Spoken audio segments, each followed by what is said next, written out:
The second point is what were the beliefs of the Muslim ulama about the continuity of revelation after the Holy Prophet sallallahu alaihi wasallam.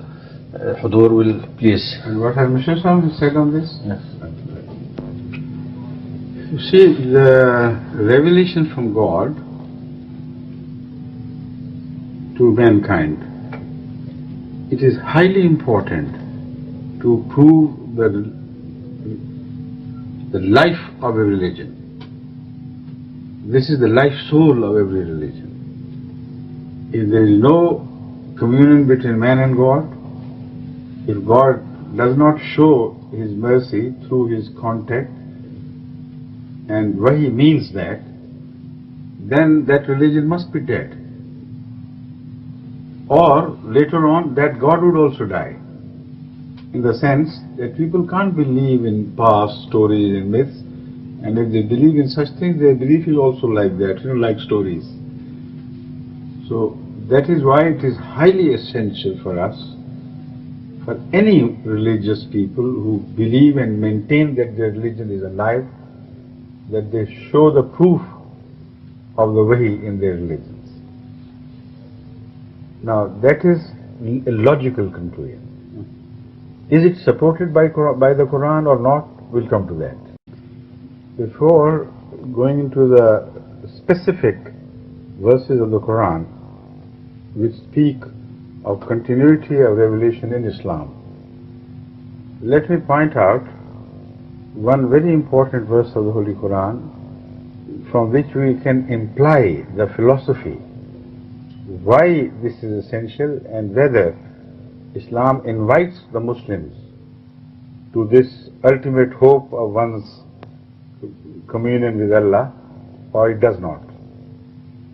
And what makes prophets better and good and best in fact of all the class of the people of the present of the time when they live. All prophets are the best in their time. What makes them best? What made Hazrat Muhammad Rasulullah sallallahu alaihi wasallam even the best of all the prophets? Was he different than Bashar? Was he more than Bashar? What is the solution of this very important, deep, profound question? The Holy Quran answers this. It says, أعوذ بالله من الشيطان الرجيم قل إنما أنا بشر مثلكم. Tell them, I am a bashar like you. Now this is a very strange statement which shakes the Muslims. Misluna? But it is not over yet. The verse continues. Basharum mislukum yuha ilayya. The difference is that God reveals to me and does not reveal to you, ordinary people. And you see what difference it has made in me. The difference is so big that according to the Holy Quran, he was among the Ummiyeen, one of them. Ba'atha fil Ummiyyin Rasulun minhum. But what a fantastic change occurred. يَتْلُو عَلَيْهِمْ آيَاتِهِ وَيُزَكِّيهِمْ وَيُعَلِّمُهُمُ الْكِتَابَ وَالْحِكْمَةَ وَإِنْ كَانُوا مِنْ قَبْلُ لَفِي ضَلَالٍ مُبِينٍ. He didn't even learn himself but taught all the Arabs the greatest things of life so that they became the teachers for the rest of the world. This is what he does.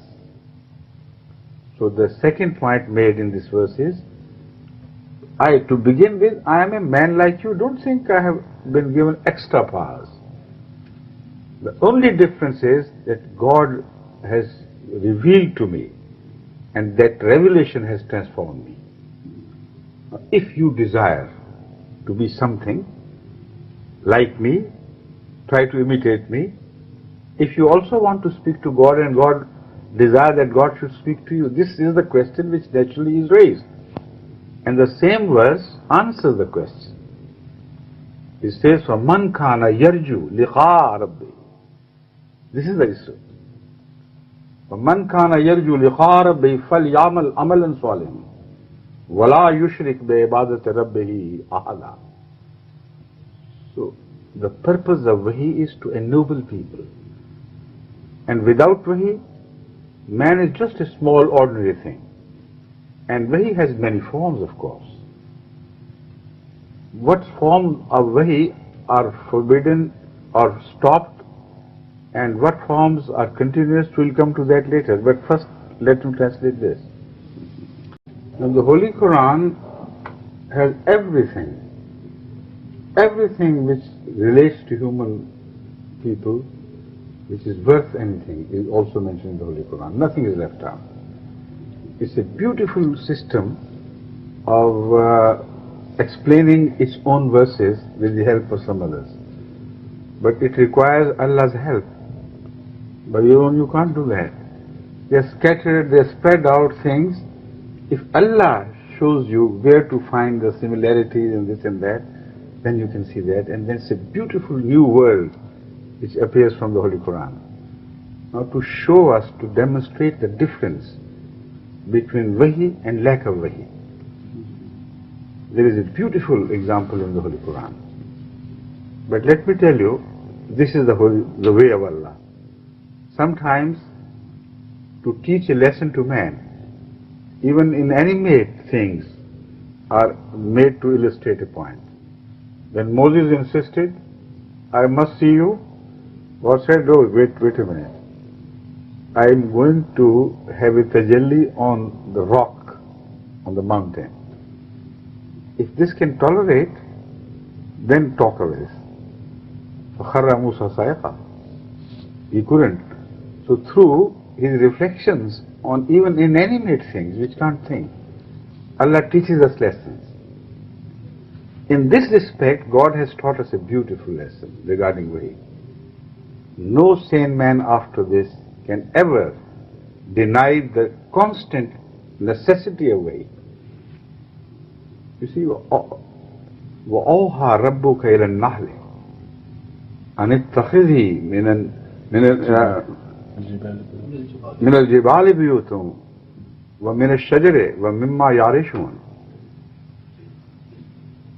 God revealed to the honeybee, and whatever she did was not automatic something which was shared by other animals. It was entirely due to the wahi that she was capable of falling. Fasluki subula rabbiki zulula yakhruju min butuneha sharabu mukhtalifun alwanuhu hai. Sharabu mukhtalifun alwanuhu fihi shifa'u linnas. That, O honeybee, follow the path shown by Allah with complete submission. And you know what would happen? Then addressing mankind, he says, from its belly comes out a syrup which is of different colors, but each has the quality of shifa, of cure, of healing. Now, there are so many things which are mentioned in this, but one thing which I want to point out now here is there are two types of similar insects. One is common fly and one is honeybee. They are closest sisters to each other. One eats filth. It's the worst thing on earth. The other eats the very best that the vegetation can ever produce. Not fruits. It eats the nectar of the flowers themselves. The finest thing that the vegetation can create. And the flies are the major source of spread of disease. All the doctors know this, that flies, they are very similar. There is no otherwise difference. You look at them, they are exactly the same looking, almost the same looking. The flies are the major medium or source of spreading fatal and very, very painful diseases, like cholera, like typhoid, so many others. And this one spreads healing agents, cure. A cure which has no like of it. What is the difference? Wahi or lack of wahi? So a people who lose touch with God through wahi, they become the insects of the world and materialism. They eat filth. The wealth of the world is all that's for them. And they spread problems and chaos and murder and crime and stealing and this and that. Becomes rampant. This is a spiritual disease. The people who remain in touch with God through wahi, they work like honeybee. And there are other signs which appear among them. Flies are the most scattered insect. You see, they have no organization, no center, no one to obey. And the honeybee has the most perfect organization and obedience to one lord of theirs. That's the queen of honeybees. And such perfect dedication. It's unbelievable. That is because of wahi. And they say we don't need wahi. All right, if you don't do wahi, then work like flies. Now this is the greatest miracle which was wrought by Hazrat Muhammad Rasulullah, that he appeared among flies, ignorant people, scattered, full of diseases, sources of diseases. The Arabs of Jahiliyyah were just like this. And look at him. He put his step on Arabia and they turned into honeybees, all of them. What a beautiful thing happened. Why don't they know it? Why? Because Allah revealed to him like he revealed to none else in the world. Wahi is so powerful that it can transform the fate of an insect. And the insect becomes the source of healing for the mankind, the best of the creation. And if he reveals to the best of the creation, what would happen? This is what happened. If it is no more there, then it means you have lost touch with God through wahi. There is no talaq with Allah. And this is the lesson which they should draw from all this. I wish they did. Now we come to the question which I promised I'll deal at the end. Is all wahi of all types continuous, or a category of the wahi is stopped and finished? And why? If it is the best, then it should continue. So what sort of wahi should logically continue and what sort of wahi should logically stop? Now, first I'll speak logically, then I'll show the Quran supporting that logic. Logically, that wahi should stop which has shown us a perfect path on which no improvement can be made. That wahi should stop because no better path can be created upon a better path. No best path can be created upon a best path. So that is what logic demands. And that is why honeybee is given the best of art of extracting the fruits and the very best things of the fruits. And honey is the most perfect fruit. That is why with relation to heaven it is also mentioned.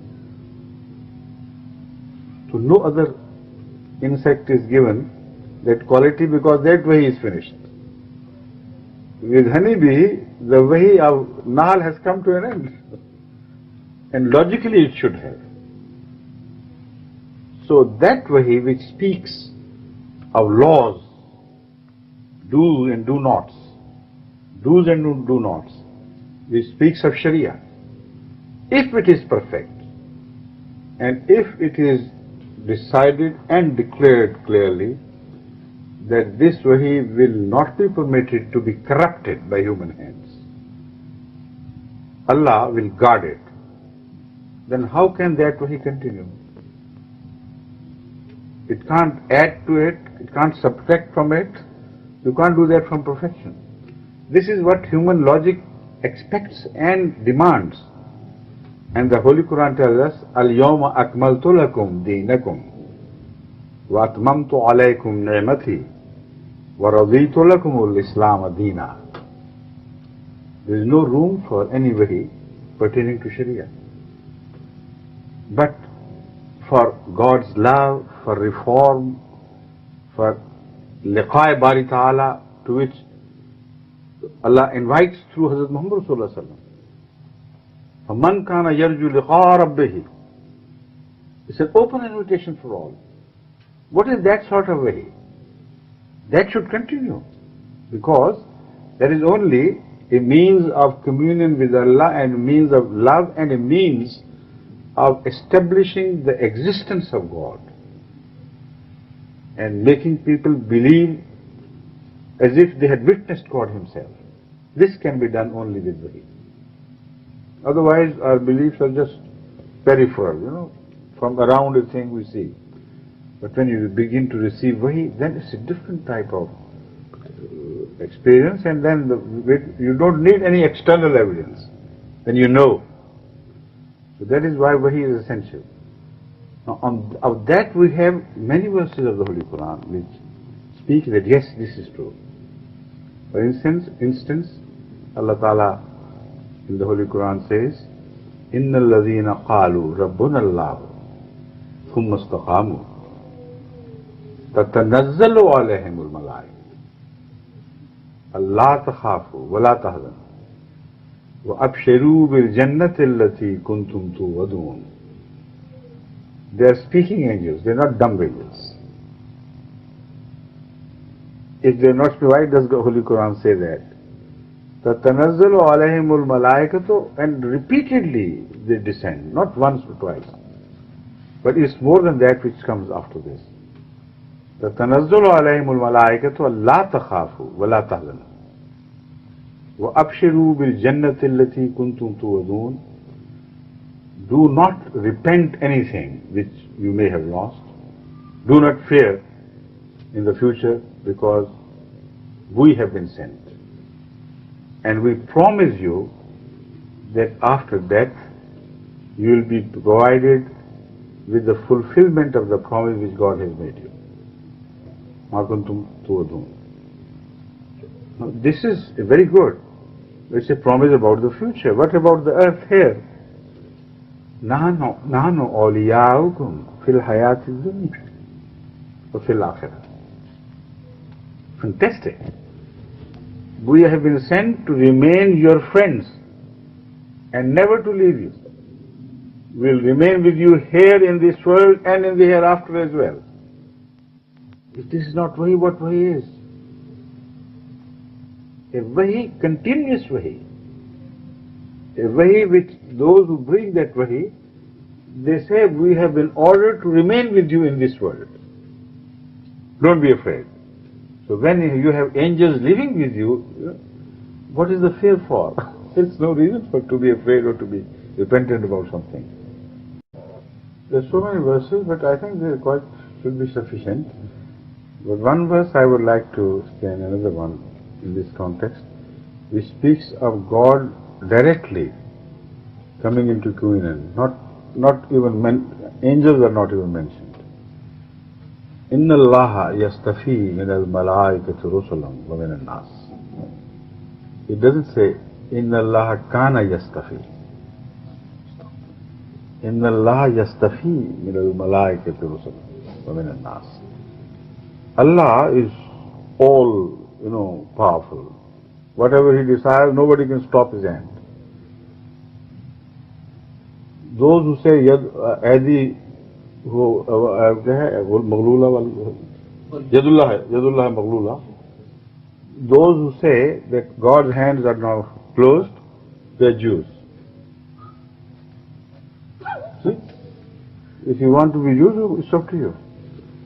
But God says, Bal yadahu mabsutatan.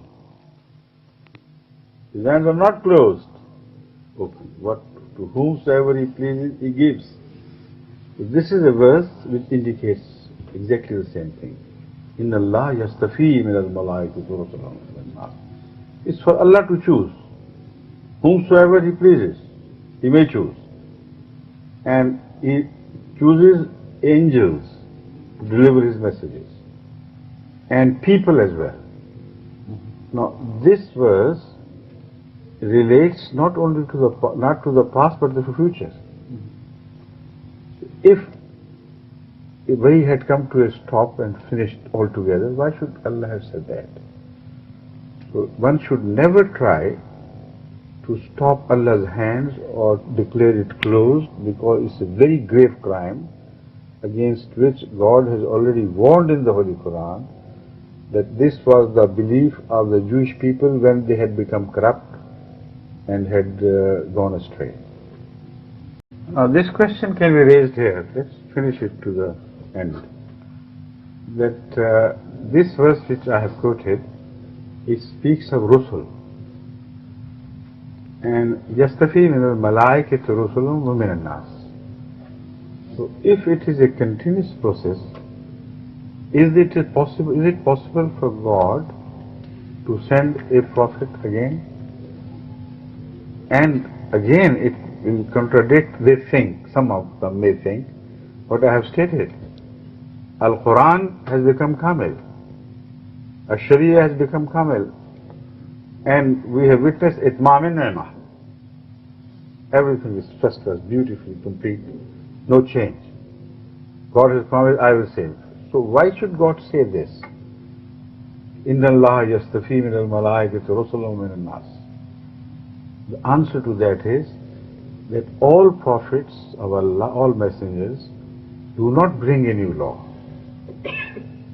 They are not only needed for delivering a law, but they are required very often to bring the faith back to the people. This has lost them. Without Sharia. You see? When the faith is lost, to bring faith back to the people without adding to the Sharia, without abstracting from the Sharia. So that is the reason why Allah says, yastafi min al-malaikati rusul. And Rusul cannot be without Wahi. So my argument reaches the strongest point in this verse. Now to prove this, that this is the meaning, and God, as He wishes, He chooses, I remind you of Surah Al-Jumu'ah. At the end of this great declaration of Allah, that وَالَّذِي بَعْثَ فِي الْأُمِّيِّينَ رَسُولًا مِّنْهُمْ يَتْلُو عَلَيْهِمْ آيَاتِهِ وَيُزَكِّيهِمْ وَيُعَلِّمُهُمُ الْكِتَابَ وَالْحِكْمَةَ وَإِنْ كَانُوا مِنْ قَبْلُ لَفِي ضَلَالٍ مُبِينٍ. Subject is complete. Itmam al-Ni'mah, Ikmal al-Din, everything is complete. What is left? وَآخَرِينَ مِنْهُمْ. Something is left. وَآخَرِينَ مِنْهُمْ لَمَّا يَلْحَقُوا بِهِمْ وَهُوَ الْعَزِيزُ الْحَكِيمُ. Yet a sort of prophet would appear representing Muhammad Rasulullah among the Akhirin. Why? What is this? ذَلِكَ فَضْلُ اللَّهِ يُؤْتِيهِ مَن يَشَاءُ وَاللَّهُ ذُو الْفَضْلِ الْعَظِيمِ. Inna Allah yastafi min al-malaikati rusulan wa min al-nas. This is the full picture of that. Why the word rusul is used? And when Allah decides to choose, He chooses whomsoever He pleases. Nobody can stop Him. And the purpose is obviously, as we now understand, that despite Sharia, despite the Quran, despite the Sunnah, it is possible that the faith is lost in quality. It decays, it deteriorates. Even it abandons us. It is not only possible, this is a prediction of Hazrat Muhammad Rasulullah. With reference to the same verse which I have quoted. When Surah Jumu'ah was revealed, there were companions of Hazrat Muhammad Rasulullah sallallahu alayhi wa sallam sitting beside him. And one of them was wonder-stricken. He said, everything is completed What is this akharina min Allah? Why should there be? Your second advent at the time of the latter day. He couldn't understand it. You know the answer? The answer was, he put his hand on the shoulder of Salman Farsi and said, Law khanal imanu in the thuraya lanalahu rajulun min haulai. Shariat is complete. Sunnah is complete. Itmam Deen has happened. Iman has yet left. You can't stop Iman, you know. If you abandon it, it would abandon you. And it can happen. It has happened always like this. Many Sharia came before, and the people lost faith. If faith is lost, the best formula to rehabilitate the faith is to send someone with whom Allah speaks, to whom Allah reveals. He becomes the witness and tells the world, yes, God, there is God. I have been sent, and He speaks to me and He shows signs at my hands. And then the people get together again. Now this is not my answer. Imagine, this is the answer of Hazrat Muhammad Rasulullah sallallahu alaihi wasallam. Law kana al-imanu inda thuraya lanalahu rajulun min haulai. Even if faith had abandoned and deserted the earth and gone to the Pleiades, one of them would bring it back. You see that this hadith is first of all in Bukhari. But even if it was in any other book, it has the stamp of Hazrat Muhammad Rasulullah. Nobody can deny its truth, because it answers so perfectly everything related to the faith. No other man, no man who makes false hadiths can even imagine of such a thing. You see, the Holy Quran then says, ذَلِكَ فَضْلُ اللَّهِ يُؤْتِيهِ مَن يَشَاءُ. So how was this translated by Hazrat Muhammad Rasulullah?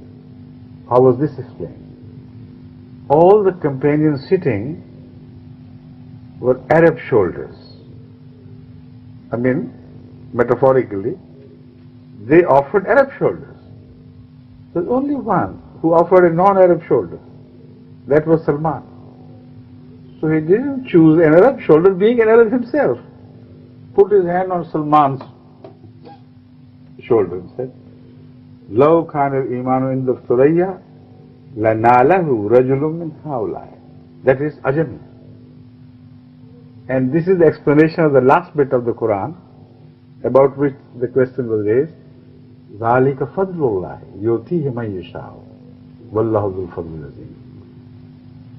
The need for wahi, the proof, the logical demand for wahi, the proof from the Holy Quran of the wahi which should be revealed to prophets of Allah, but who would be completely subordinate to Hazrat Muhammad Rasulullah, so complete, as if he had come again, no new one has come. This I have shown you from the Holy Quran. Right or wrong? Yes, sir. You are all Arabs, so to console you, let me point out that this verse does not take away the Siyadat of Arab at all, because the Ajami which is created in this verse is a perfect slave of an Arab, the Arab, Hazrat Muhammad Rasulullah. So you have the global influence. Whatever would take place in the future would take place under the Arab, Muhammad Rasulullah. So you have nothing to worry about. But you should also remember that when the others, the Ajamis, raised the question against Hazrat Muhammad Rasulullah, why this? You know what answer was? Ahum yaqsimuna rahmata rabbik. So hal antum taqsimuna rahmata rabbik. One correction. In the beginning I read rightly, Allah yastafi min al-malaikati rusulun min nas. Later on, I thought maybe it was inna Allah yastafi. So I read it. The second time it was wrong. the verse we have checked is Allahu yastafi, like you recited Naam, correctly. yes. Not Inna Allah yastafi, but Allahu yastafi min al-malaikati rusulun min al-nas. And with that, the time is over. Yeah. Tomorrow, inshallah. Right? Inshallah.